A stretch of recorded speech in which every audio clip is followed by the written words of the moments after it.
Hey everybody, welcome to the Perfectly Blended Podcast, Season 4, Episode 19. Today we get to talk about a new year, new marriage, and that's coming up right now.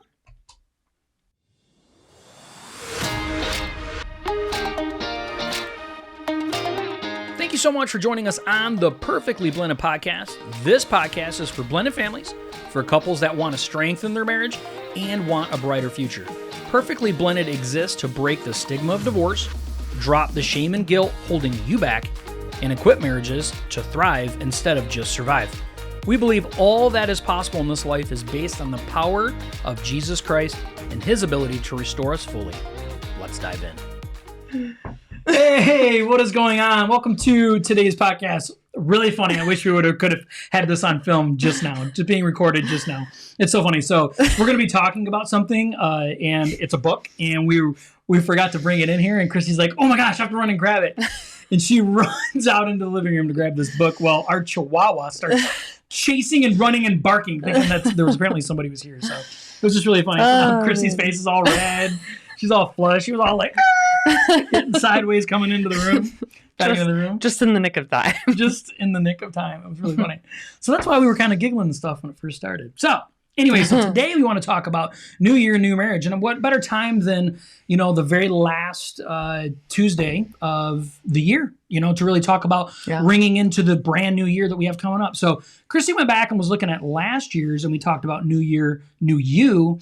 And we thought, what would be even better is talk about our marriage, about what we can do to make our marriage better for next year. So that's what we're going to be talking about today. So yeah, you should go back and check out last year's and then check out this year's and then put them together. Yeah. And then use them together in unison. So, my love, do you have anything you want to talk about or anything you want to say before we get started today? The only thing I want to say is everybody needs to stop getting COVID around me. Okay? Because Touché. Josh and I are leaving next Friday, to go to Puerto Rico and then go on a cruise. And everybody apparently wants me to have COVID because everyone that has been around me has COVID and I still haven't gotten it. I mean, Josh, even a few weeks back, had COVID and I didn't get it. So almost 50% of my staff at my office have COVID and they're not at work, obviously, but I was around them and last Thursday. So I just need everybody to stop getting COVID. Is what my and I understand it's like a big, huge spread thing is happening right now. And of course, we've been planning this trip for us, this 10-day trip we've been planning for a year. And everything was okay until like 2 or 3 weeks ago. And now all of a sudden, the transformer of all transformers is showing up at the wrong time. I don't even know if that's how you say it. I haven't heard anybody say that. Do you say Omicron? I don't know. Yeah, maybe it's Omicron. Yeah, maybe. Maybe the O is silent. Maybe we don't know. Sarah, LOL, I don't want you to get it either. Yeah, Sarah. We don't want her to get it either, Sarah. That's really the whole thing but oh man. Whatever. Yeah. So I think it's the Omicron, I guess, or Omicron, however you say it, is you get super achy. You don't necessarily lose your taste and smell. The taste and smell is still like the OG one. And then supposedly, right? Yeah, supposedly. And the other one, the Omicron, you get super nauseous, headache, and super achy, like the flu. Yep. So it's different strains.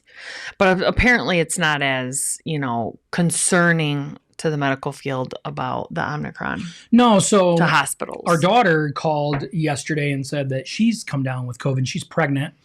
She's about 4 months pregnant? She's 20 weeks. 20, yeah, so all right, so like 5 she's halfway. Months. Yeah, so she's about halfway. So she came down, she's got COVID, right? And she has a really sore throat. She sounds like she has a head cold type of thing. She's super tired, stuff like that. So she went last night because she's pregnant and she got to get the infusion. So she went to the hospital to get it done when she was there for like 8 hours waiting to do it.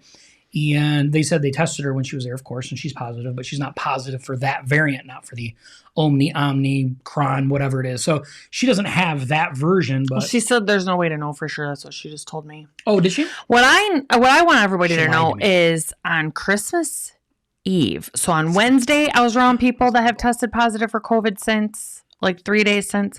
Then Christmas Eve, which was Friday, or that was Thursday. And then Friday, I'm around a person now that tested positive for COVID since. I'm like, stop it. So anyway, we're way off track about that. You asked me if there was anything, and that's the one thing that's on my mind is like, I am like dousing myself in emergency, drinking emergency, taking vitamin C, vitamin D, and zinc, and all my normal multivitamins, all of that jazz. I'm doing it all. Yeah, so much that it's actually upsetting her stomach. And she's like, I don't care. Don't care. I don't care. We're going on vacation and I'm going to glow like yellow from all these vitamins. I don't even care. Which is fine with me. Do not care. Okay, she'll look like plankton or whatever that stuff is that glows in the water in the dark time. So anyway, today we want to talk about a new year, new marriage. Now, we're not saying it's a new year. It's time to go get divorced and get a new marriage. Oh my gosh. Right? No, bad. Watch right? your mouth. Not what we're saying. We're saying that we look at the new year as a new start over for things always. And, we look at it as a new opportunity. And the beginning of the year is saying, hey, you know what? I'm going to start this off on the right foot. And what better to focus on your marriage? Right? It's the most important relationship next to Christ that you have in your life that you need to focus on. And it takes a lot of work because it's easy for life to just get in the way. Mm-hmm. We have our own personal problems. Even in marriage, we individually have our own personal issues going on all the time. We're getting older. Kids are an issue. Work's an issue. We're tired. We serve too much at church or don't serve enough, or we have all the things going on. And what we lack to do is really focus and pour into our marriage. So we really want to talk about that today. Or we get distracted in our marriage. So like you'll pay better attention to your friends and family. Like if you're sitting there talking to them and if your watch goes off or your phone goes off, you don't look at it. You stay paying attention to them and give them the full attention. Yep. But when you get around your spouse, as soon as your watch or your phone goes off, you're like in the middle of talking to them and you just don't pay attention to them anymore, which really can make your spouse feel not important to you, so it's really important that and I'm guilty of it too with the phone. So it's very important to stay on top of that. What she's gotten really good at that I don't know if she's noticed, but I've really worked hard on it in the last probably couple weeks, is she's very good about taking her watch off when she gets home, because we have Apple Watches and every time we get a message, it's just natural. My wrist vibrated, I look at it and it's a natural thing. And over the years of having an Apple Watch, I've turned off other notifications. Like I have ESPN on my phone and it used to go off on my watch every time. And I've stopped doing that. And there's just certain little things that I'm like, I don't need that stuff. But messages, when text messages come through, it's still naturally do that. But she's right though. We'll be in mid-conversation and I don't even think about it, which is not an excuse, by the way. And I'll just naturally look at my watch and right in the middle of a conversation, And I know that we both have done it at times, but she's gotten really good about taking her watch off when she comes home. Mm-hmm. And so, when we're on the couch watching movies and stuff, I'll take my watch off now. Or when we get in bed, if I remember, and I try really hard to remember, I take my watch off. I'm like, if it's on my mind, I take it off. He doesn't remember until it goes off. And then it goes off, he looks at it, and then he remembers, and then he takes it off. So that's still good. Yeah. It's habit stacking. It's a little good. It's habit stacking. Yeah. It's just a little bit good. So, but nonetheless, we have to make sure that it's not about whether it's a big deal or not to us. It's about whether it's a big deal to our partner and what signal are we sending to our partner, to our spouse, that they matter or don't matter. Whether we think this is no big deal, that's not the point. The point is I want to make sure that my wife feels wanted, desired, and that I pay attention to her and that she matters in the time when we're around each other. Because your spouse feeling that way is a big deal. It is a big deal. Yep. And it does matter. And it should matter to us that they are feeling, like we're not paying attention to them. And I want to say this very sternly to everybody that's watching this. Okay. It's really important that you understand this. It doesn't matter whether your spouse is doing it as well. It's our job individually to step up. It's not, well, I'll do it if you do it. That's not the right attitude to have. We have to make sure, like we say, no, this is my responsibility to do this. I may not be happy with what my spouse is doing. Then you have conversations about it. Yeah. But that doesn't mean that you don't change whatever whatever it is that you're doing or not doing. So we have to make sure that we focus on doing those things. And that's before we even jump into this stuff. Because I think this is a really important topic. Refresh your marriage. Everything needs to get refreshed. Every so often, like you do, like that's why you're supposed to journal at the end of the day and, to reflect on the day. I mean, you do need to reflect on where your marriage has been over the past year, where you've grown as a couple, where you need to continue to grow, some things that still need to get worked on together. If you both talk about this and you're both on the same page about it and you make a pact going in the next year, you can't make a pact to overhaul 100% of everything in your life. You both will get frustrated and fail. Yep. But if you pick one one or two things that's very important to each of you and you both decide on what that is and then you go into it, it actually would be very, very good for your marriage. Yeah, and I think it's important that we say this too.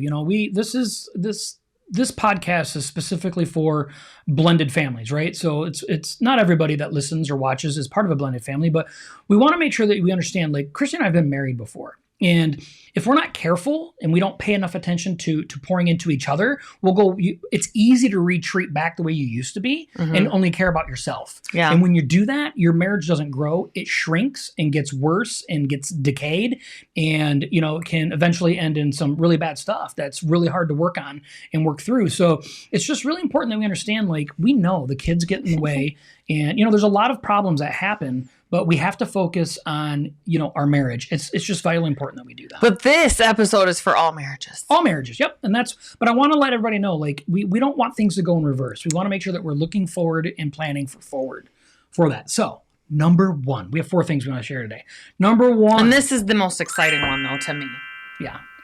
It's the Adventure Challenge. Babe, what's the Adventure Challenge? So let's start off with the fact that Josh and I made a pact when we first got together that we would not buy each other Christmas presents. Why? Okay. Because we didn't have the money. That's right. We didn't have the money. Yep. We didn't have to buy presents. I wasn't sure if you remembered. Be quiet. No, I'm just kidding. So we made a pact, though, and that pact has always stayed and actually is cool. It's fine, right? It's super fine. Like, I don't want you to buy me presents. Well, this year he broke the pact and bought me a present because he found something that was really cool. I'm glad that he did. And I don't have any guilt that I didn't buy him a present because that's our pact, is to not buy each other presents. She's better than me because she honored our pact and I didn't. But what he bought me was super cool. And it actually is a present for him, too. So let's just be honest. It's an us, so yeah. we each got a present. I mean, if we want to be technical. I feel like she's trying to let herself off the hook on this. So this is called... Pull it back by your face. Keep going back. There. Boom. Here you go.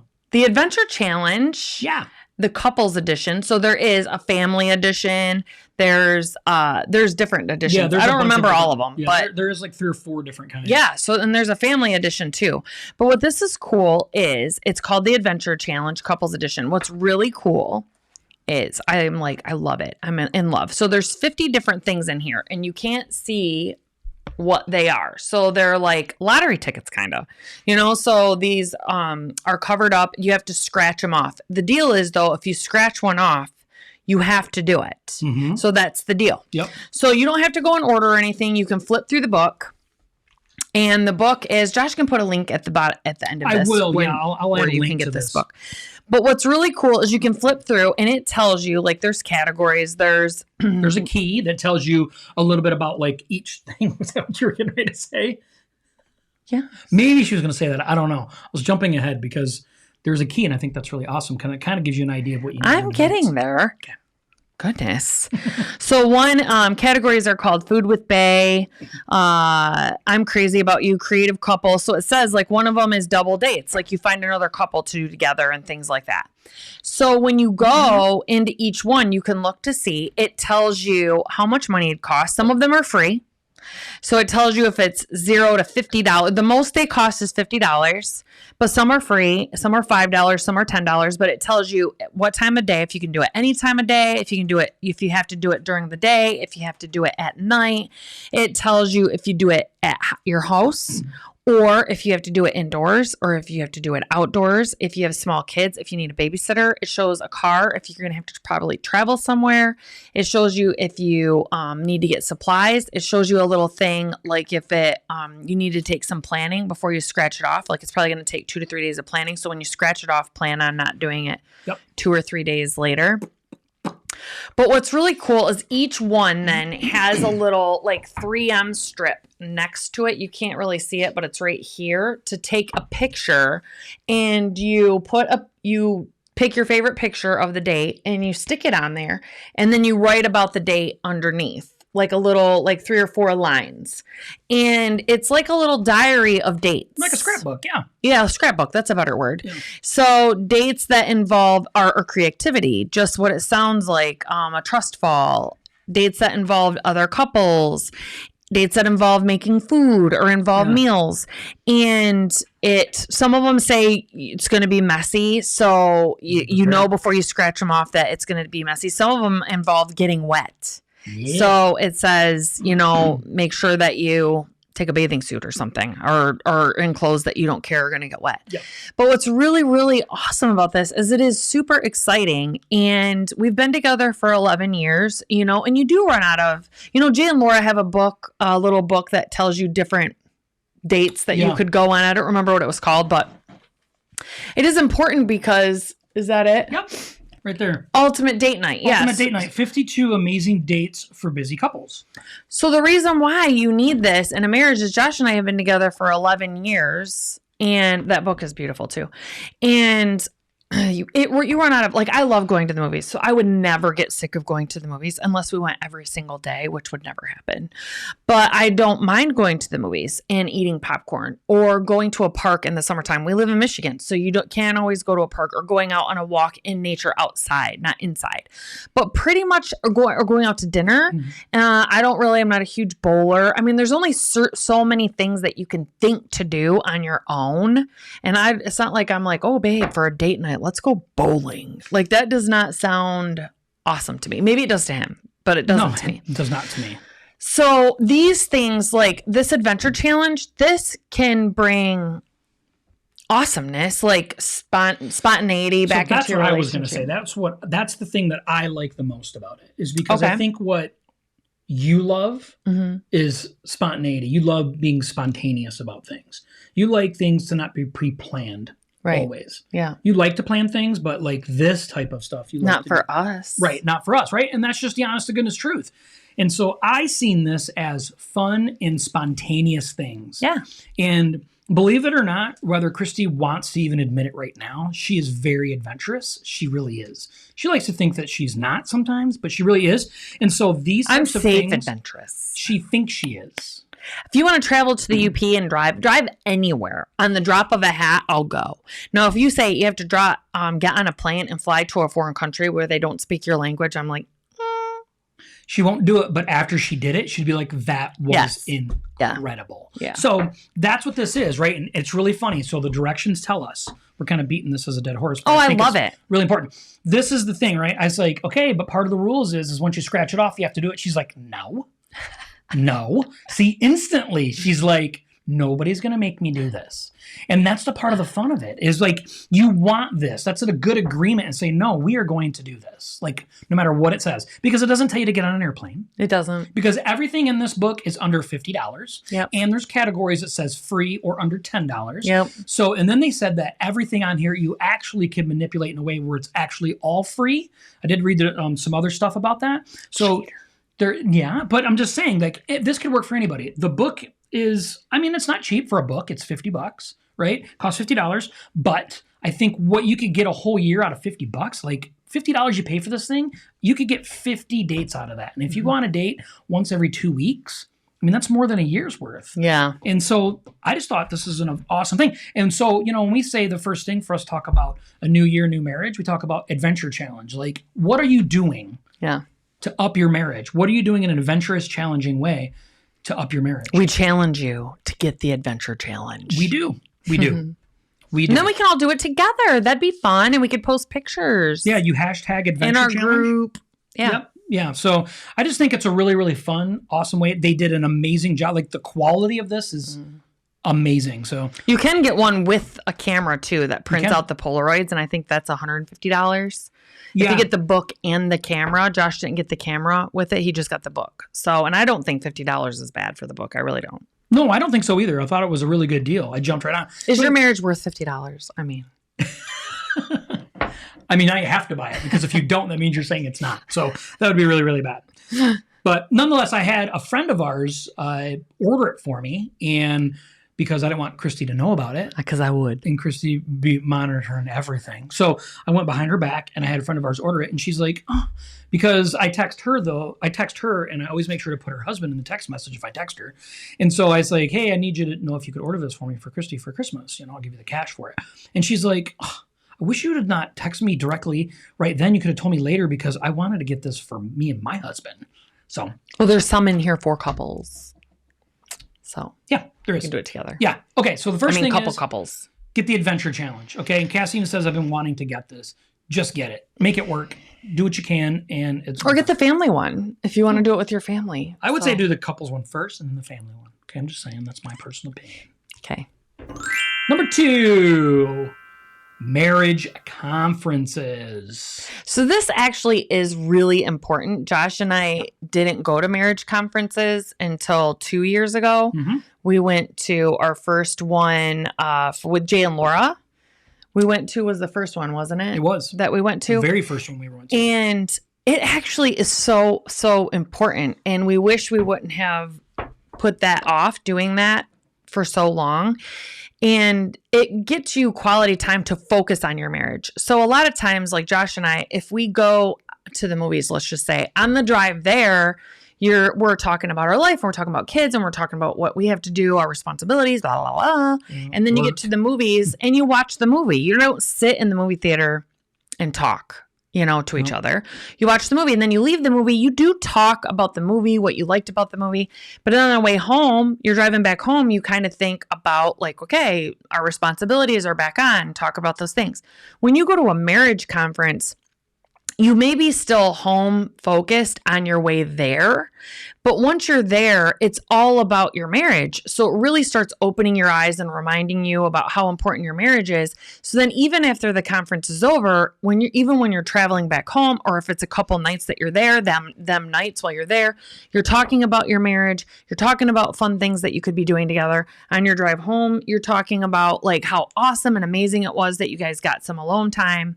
And Jay and Laura's is really cool because they do ultimate date nights with only one night. But you also can go to their marriage conference on Mackinac Island and it's 2 nights and you get to stay on the island. You don't have to stay on the island. No, we do. And it really makes you like get away from, we get distracted so easily in our everyday lives. And it's just getting worse and worse with phones and watches and everything else. And when you go to these conferences, just take 2 nights even to do that. And it really realigns you with you guys, we have to be together in this and we are on the same team and we need to make our marriage a priority and we all need it. There is no shame in saying like, hey, we've gotten off track for the last like 6 months. Yep. Let's go to a conference. Let's look up a local marriage conference and go to it. We personally, that's why we started our blended conferences because we would really like conferences that are focused on blended marriages. That would be even better for us.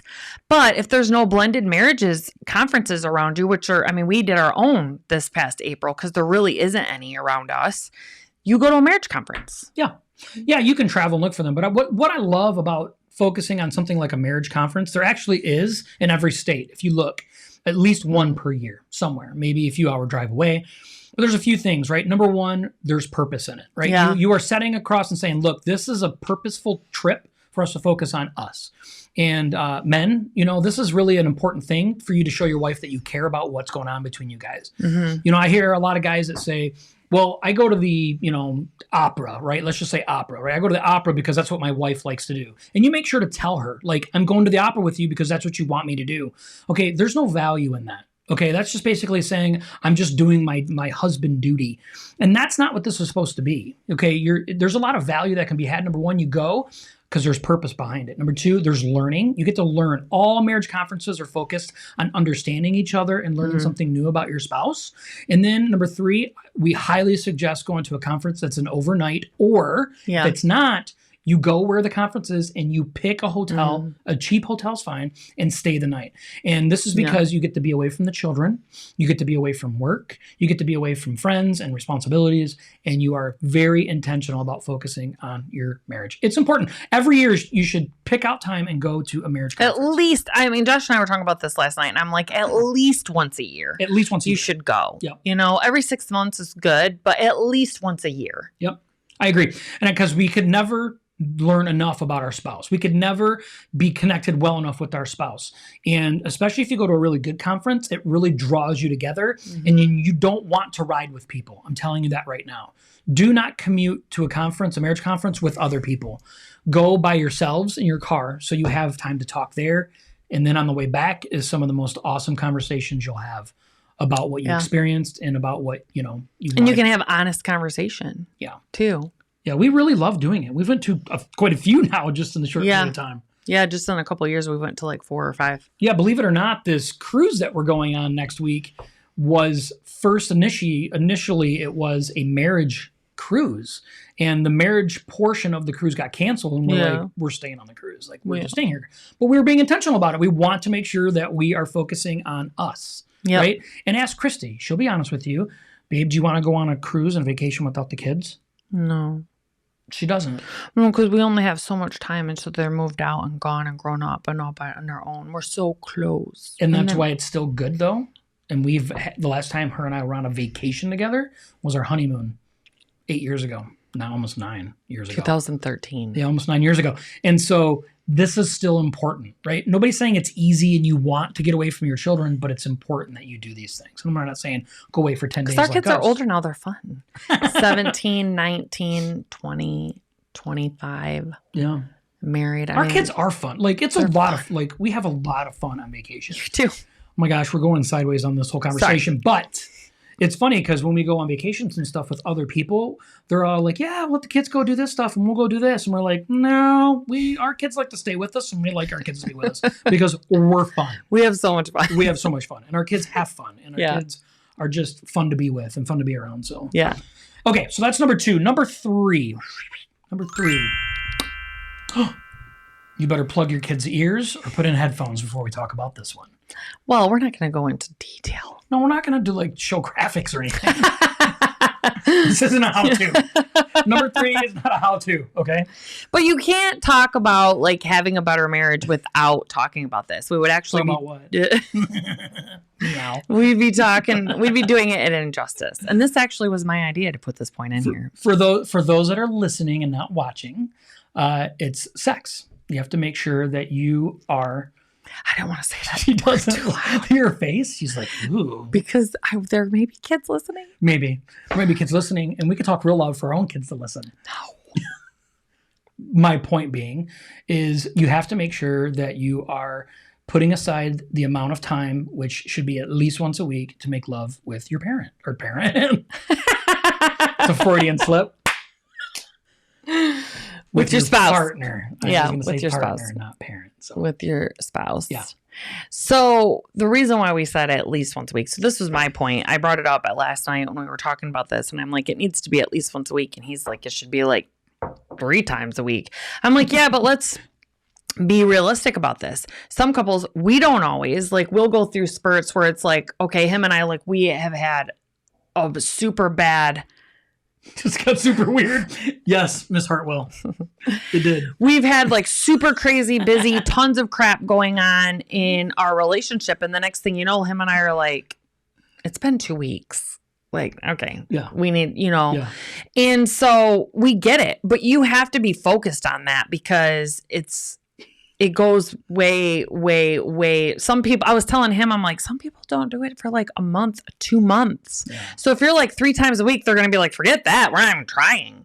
So once a week, I think, is a good goal. Because it's a different type of intimacy. And we could talk about this all day long about different levels and different forms of intimacy in your relationship. The Bible says it, Song of Solomon. That's right. Blowing in the garden. So the important thing is, though, that this is a level of intimacy that cannot be overlooked. And I want to talk to both female and male in this situation, right? We have to make sure that we're both doing this, making sure, initiating, but to be honest with you, it should be the man's job to initiate, right? But it doesn't always happen that way, right? It doesn't. And we go through seasons and things change, and she's nodding her head, right? And, we all have our own histories and our own feelings, our insecurities. We have all these things, but it doesn't mean that we shouldn't stop working at it, right? And we say new year, new marriage. This should be something that should be a focus, and it should be something you talk about. You have to communicate about these things because this level of intimacy is needed. It's not just a luxury. It's needed. Would you not agree with that? Mm-hmm. Yeah. I do agree. It's important because God wants us to have that union. He wants us to obviously be married to do it, but it is biblical. Like God designed us to have that and to have it be an intimate closeness to keep the marriage like solidified. Definitely. Believe it or not, at our church, a lot of people, like if they've ever visited our church when our pastor has preached on it, it was their very first time ever visiting our church. I feel super sorry for that because it probably was so uncomfortable. It's fun. I just sit backwards the whole time and watch everybody. But our pastor, I like really am like give him kudos because he does. It's not like he does it once a month or something, but like once a year, he does talk about the importance of intimacy in a marriage and how God wants us to have it. It is a godly thing, and to not look at it as a bad thing. And he has said from the pulpit that if you let a man go longer than 3 days, that it's bad. You know, I feel like that was kind of sketched in from him. So it's like, I'm looking at Josh. I'm like, you know, after day 5, sometimes I'll look at him and be like, are you going to cheat on me? Right. Like, we have a lot going on. I'm super tired. I just need to start saying yes. But if you're going to start cheating, okay, let's. Right. I need my 5-day fix, okay? I'm an intimacy junkie. But our pastor actually has talked about it from the pulpit. He has. And done whole like sermons on it about how important it is. Obviously, it is important. Much more eloquent and uses a lot more Bible verses to talk about it than we are. But we like to have fun with it a little bit and joke around to break some of the ice about it. But it is really, really important. And the thing about it is the more that we get comfortable, like Josh was saying, some of us have, you know, insecurities and stuff. And I have insecurities too. But the more that I allow him to like touch me in all the rolly, like chunky places, the more comfortable I get with myself even. And I think that's the goal. Yeah, I agree. And I think, you know, being able to laugh and giggle about that stuff, but at the same time, showing your partner, I love all of you in all the ways, right? Not just emotional or mental, but also physically, you know, and I really mean it. Like, I really want to push through this. I want to make sure this is a priority in our marriage. It's something that's just really important, you know? Well, there's really there's two things, though, when it comes to nuclear marriages and blended marriages. The nuclear marriage, you get together and you're all young hottie patati. You know, you get married as a young hottie patati. You pop out a couple kids and you don't feel... You're not, well, first off, you're not young no more, but you don't feel like a hottie patati anymore. You know, like some women do carve out time to go to the gym and do all of these things, but it's your choice of what you're sacrificing to do that. Some women choose to sacrifice other things to go work out. I could choose to sacrifice that too. I don't feel like sacrificing anything else to go do that right now.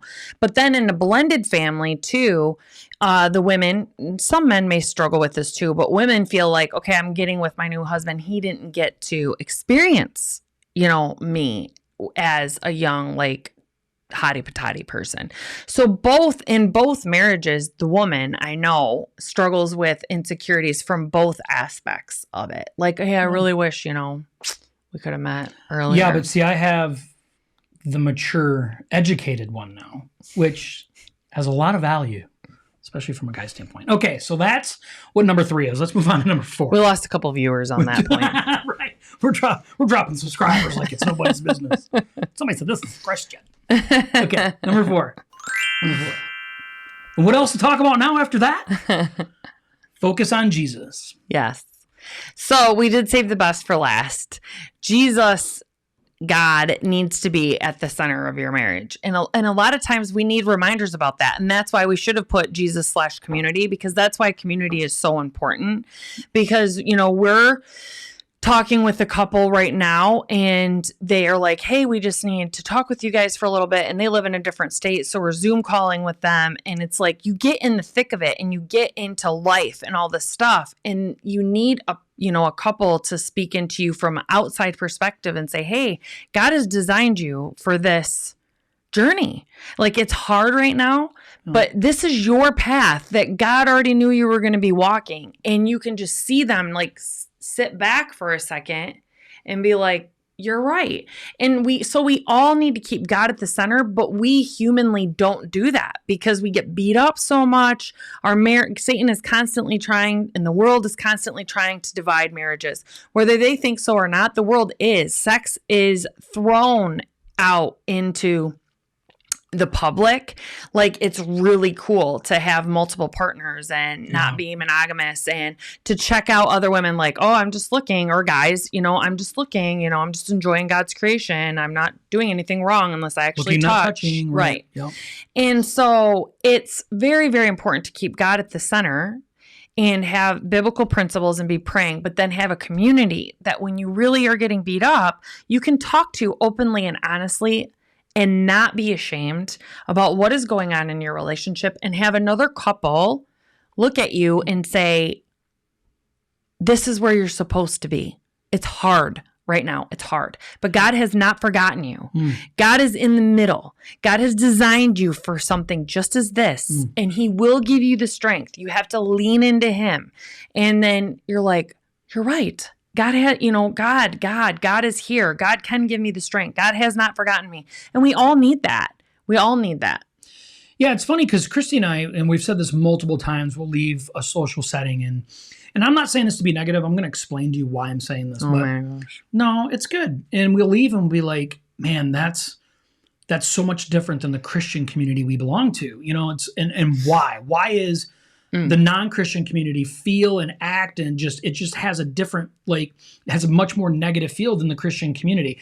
And we can say that because we've been part of both, right? We lived a long time in the non-Christian world, and now we live in the Christian world. And now we can, in perspective, we can look back and say, well, because the majority of Christians or the local church, right, that we belong to, all kind of have the same thing that pulls them towards, and that's Christ, right? So we all have the same focus, right? We're focusing our energy on trying to be better people for Christ. We're trying to make sure that we're worshiping with the way that we act and the way that we think and the words that come out of our mouths, right? To worship Christ. We all have the same kind of end goal. And with that, automatically brings us forward in a different way. And so when Christy says focus on Jesus, that's not just our personal relationship. That's what she says is, also, what about your local church, your community of people that you're around? Encompass all of what Christ is trying to encourage us. And what ends up happening is not only do we get individually encouraged, but we get encouraged as a couple. And we want to be stronger as a couple.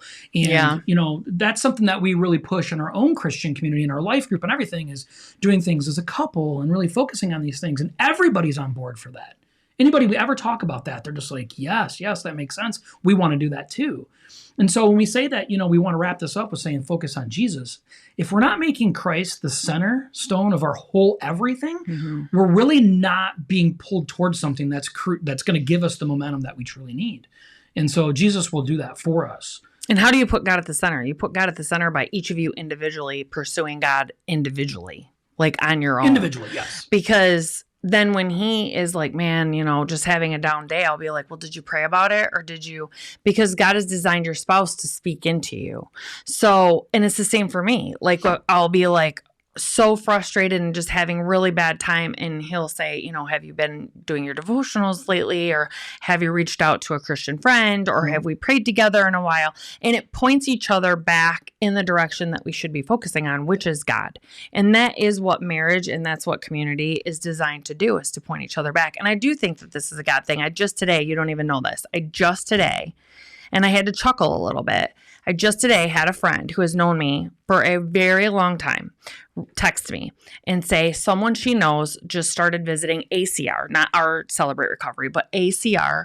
And they let her know that she went there to talk about her marriage and her grief and about the divorce and stuff. And she let her know, like, a whole bunch of people that were there were talking about different things. And she's like, I thought this entire time that Celebrate Recovery was just for alcoholics and drug addicts. And she's like, they talk about things like self-esteem and codependency. And I'm like, she goes, they call it hurts, habits, and hangups. And I'm like, yes. That's Celebrate Recovery's slogan. And she said, I want to start coming to a Celebrate Recovery so I can try to be a better person for my marriage. She's like, because my marriage is suffering right now, and I really want to try to become a better person for my marriage. And I want to, talk about self-worth, and I want to talk about codependency and things like that. And I just think it's so funny because I'm like, that is what Celebrate Recovery is for too. It's for all hurts, habits, and hangups of life, and it keeps God at the center of it. So we all struggle. We all have insecurities. We all have things. And that's what it's there for too. And it's to create a community, to keep everyone focused and accountable and on track to be going towards God. And so I just thought it was like I forgot to tell you, I forgot about it until just now, actually. Well, and I think the whole premise of that is that with Celebrate Recovery, everything's based off of the power of Jesus Christ. Yeah. Right? The only way to true redemption, the only way to truly be fixed and healed and redeemed from everything that's going on in our past, no matter what it's from. That's why they say hurts, habits, and hangups, which if you're human, you've suffered from some of that, is through the power of Jesus Christ. Like, we have to know that that's the base foundation. What's going to save your marriage? Is it being more adventurous, going to conferences, or making love more often? Those are good things, but without Jesus, nope. No, you couldn't do enough of those things to make it work. You just can't do it. It's impossible. That's why we wanted to end today on this note, is because it is the keystone. He's the foundation to all things, and he's the foundation. And we have to understand the power in that. And I get it.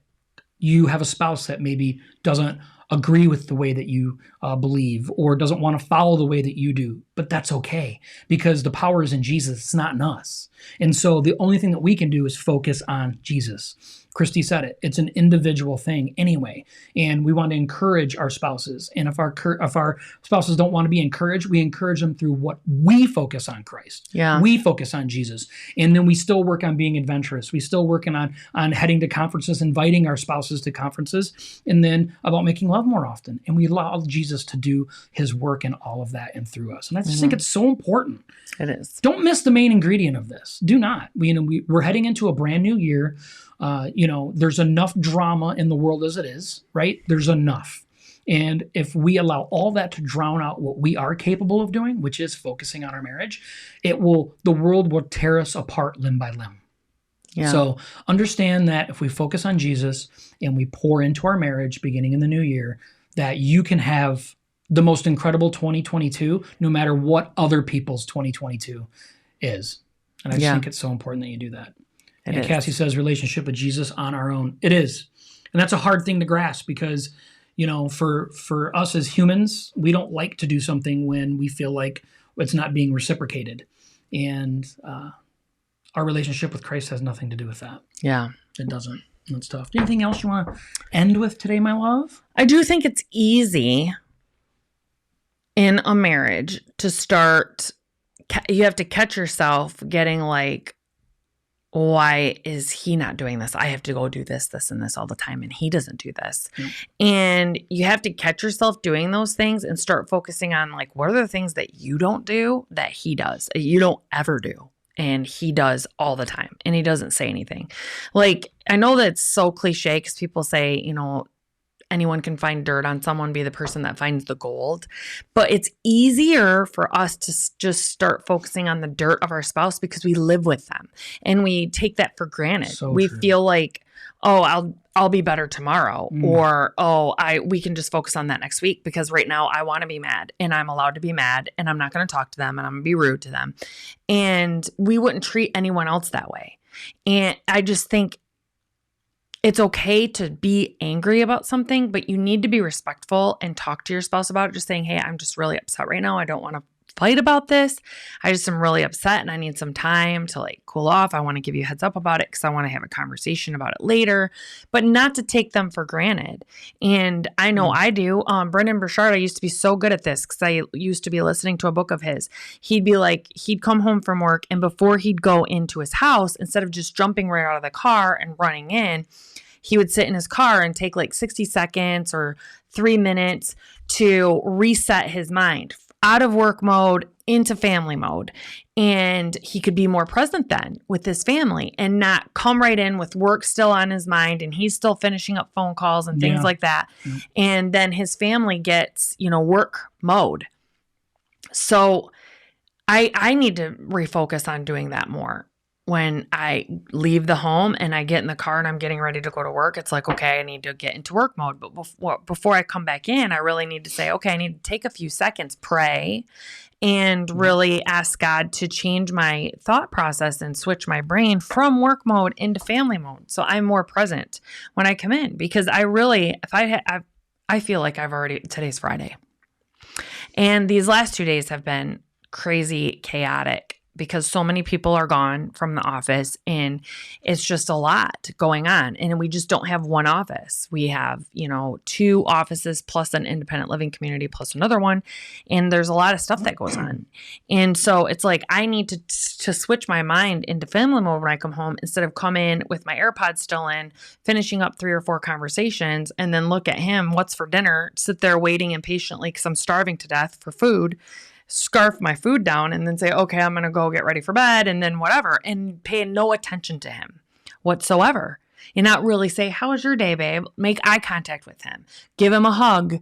Those types of things. Yeah, I get sad. I get so sad. He does. And I have gotten really bad about that because I'm so busy, and I think to myself, like, he'll understand. He knows I'm busy. He knows I have all this stuff. That's not fair. It's not fair. To him. Thank God for him that he's gracious. He knows I'm human and he knows that, I'll come back around. But you always come back around. And I feel like, and I don't want to speak for you, but I feel like that's part of what gives our marriage values, because I always want to be the person to come back around. I don't want to leave things like it is and like, oh, she didn't complain about it, so I'm just not going to do it. Yeah. I don't ever want to be that way. I want to beat her. And her love for me, I want to make sure that I love her more than she loves me. No. And I think that's a good competition, though. I think that's healthy. And so, find out this year, this could be the greatest year for you. So find out exactly what it is that you need to work on.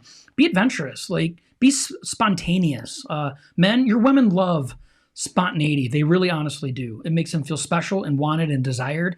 And it's important that we do. Find a marriage conference. Believe me, if you're in Michigan, it's not a problem finding one. Jay and Laura do one every year, 2 times a year, actually. Every 6 months. Yep, every 6 months they do one. They do it up north, and you stay a day or 2, and you can do that. And they're always great. They're fun. They're Christian based, and it's just a lot of fun.